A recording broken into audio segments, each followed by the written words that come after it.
عرب میں کاہن لوگ بڑی کثرت سے ہوتے تھے۔ کاہن وہ کہلاتا تھا جو اسرار کے جاننے اور غیب کی خبروں پر اطلاع رکھنے کا دعویٰ کرے۔ جو گزشتہ حالات کی خبر دے اس کو کاہن، اور جو آئندہ حالات کی خبر دے اس کو عراف کہتے ہیں۔ غیب دانی کا دعویٰ کرنے والے مرد بھی ہوتے تھے اور عورتیں بھی۔ غیب دانوں کی ایک قسم ناظر کہلاتی تھی، جو آئینہ یا پانی سے لبریز تشت پر نظر ڈالتے اور غیب کی باتیں بتاتے، یا حیوانات کی ہڈیوں، جگر وغیرہ اور اعضاء کو دیکھ کر حکم لگاتے تھے۔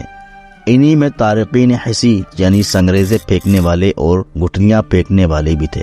یہ سب کاہنوں کی قسم میں شمار ہوتے تھے، مگر ان کا مرتبہ عراف اور کاہن سے کم سمجھا جاتا تھا۔ ان سے بھی کم رتبے کے تعویذ گنڈے والے تھے۔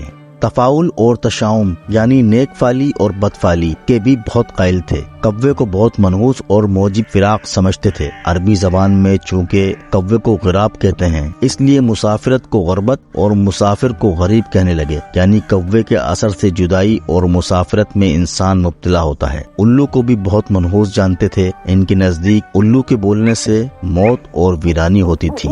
ذرا سی اور بہت ہی معمولی باتوں پر ان میں جنگ چھڑ جاتی تھی۔ ایک دفعہ جب لڑائی شروع ہو جاتی تو پھر کئی پشتوں اور صدیوں تک برابر جاری رہتی۔ ان لڑائیوں میں کوئی بھی لڑائی ایسی نہیں ملتی جو کسی معقول اور اہم سبب کی بنا پر شروع ہوتی ہو۔ عرب جاہلیت کے لڑائیوں میں 100-125 لڑائیاں بہت مشہور ہیں، مثلا بعاث، کلاب، فطرت، نخلہ، قرن، سوہان، صوبان، حاطب وغیرہ۔ ان لڑائیوں سے کسی قبیلہ یا ملک کو کبھی کوئی فائدہ نہیں پہنچا، بلکہ طرفین کو ہمیشہ تباہی و بربادی اور نقصان جان و مال برداشت کرنا پڑا۔ عرب جاہلیت میں ایک یہ بھی رسم تھی کہ جب دشمن پر قابو پا جاتے اور اس کے عیال و اطفال کو قید کر لیتے تو بلا امتیاز اور بلا تکلف سب کو قتل کر دیتے، لیکن قیدیوں میں سے اگر کوئی شخص ان کے کھانے میں سے کچھ کھا لیتا تو قتل سے محفوظ ہو جاتا۔ جس کو قید سے آزاد کرنا ہوتا تو اول اس کے سر کے بال تراش لیتے۔ ان میں مبارزہ کی لڑائیوں کا بڑا رواج تھا، صف بندی کر کے لڑنا ان میں رائج نہ تھا۔ گھوڑوں اور ہتھیاروں کی نگہداشت کا ان کو بہت زیادہ خیال تھا۔ شمشیر زنی، تیر اندازی، شہ سواری، نیزہ بازی میں جس شخص کو کمال حاصل ہوتا اس کی بڑی عزت و توقیر کی جاتی اور اس کا نام فوراً دور دور تک مشہور ہو جاتا۔ عرب جاہلیت میں پردے کا مطلق رواج نہ تھا۔ ان کی عورتیں آزادانہ مردوں کے سامنے آتی تھی۔ مشاغل اور ضروریات زندگی کی کمی، آزاد مزاجی اور شاعری اور مفخرات، نیز ملک کے گرم آب و ہوا نے یہ مرض بھی ان میں پیدا کر دیا تھا۔ ان میں وہ آدمی کمینہ اور ذلیل سمجھا جاتا تھا جس کو کسی عورت سے کبھی عشق پیدا نہ ہوا ہو۔ عرب جاہلیت میں ایسا کوئی شخص نہ تھا جس کو شاعری کا سلیقہ نہ ہو۔ مرد، عورت، بچے، بوڑھے، جوان، سب کے سب تھوڑے بہت شاعر ضرور ہوتے تھے، گویا وہ ماں کے پیٹ سے شاعری اور فصاحت لے کر پیدا ہوتے تھے۔ ان کی شاعری عموماً فی البدیہہ ہوتی تھی، سوچنے، غور کرنے، مضمون تلاش کرنے کی ان کو ضرورت نہ تھی۔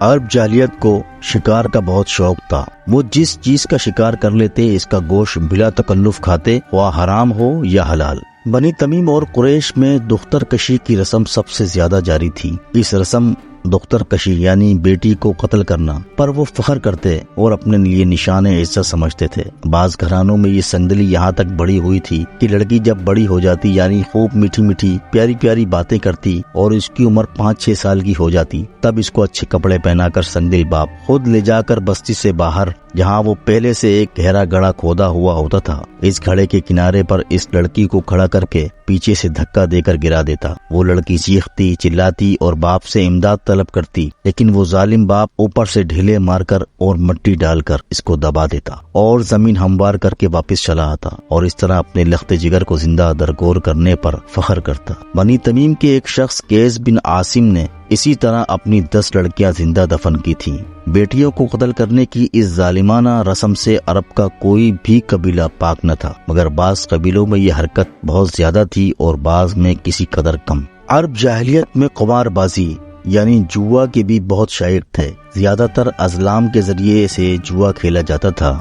یہ جوا خانہ کعبہ کے اندر حبل کے سامنے کھیلا جاتا تھا۔ ایک طریقہ قمار بازی کا یہ تھا کہ تھوڑی سی ریت جمع کر کے کوئی چیز اس میں چھپا دیتے، اس کے بعد اس ریت کی 2 ڈھیریاں کر دیتے، اور دریافت کرتے کہ بتاؤ کہ وہ چیز کون سی ڈھیری میں ہے۔ جو شخص ٹھیک بتا دیتا وہ جیت جاتا اور جو غلط بتاتا وہ ہار جاتا۔ عرب اور اس کے باشندوں کی نسبت جو کچھ بھی بیان ہوا یہ ظہور اسلام اور بعثت نبوی سے پہلے کی حالت ہے۔ اہل عرب کے اخلاق، عادات، معاشرت، مذہب، عقائد وغیرہ کی نسبت جو کچھ بیان ہوا وہ نبی کریم صلی اللہ علیہ وسلم کے زمانے سے قریباً 1 صدی پہلے کی حالت ہے، اور یہی حالت بعثت نبوی صلی اللہ علیہ وسلم تک قائم تھی۔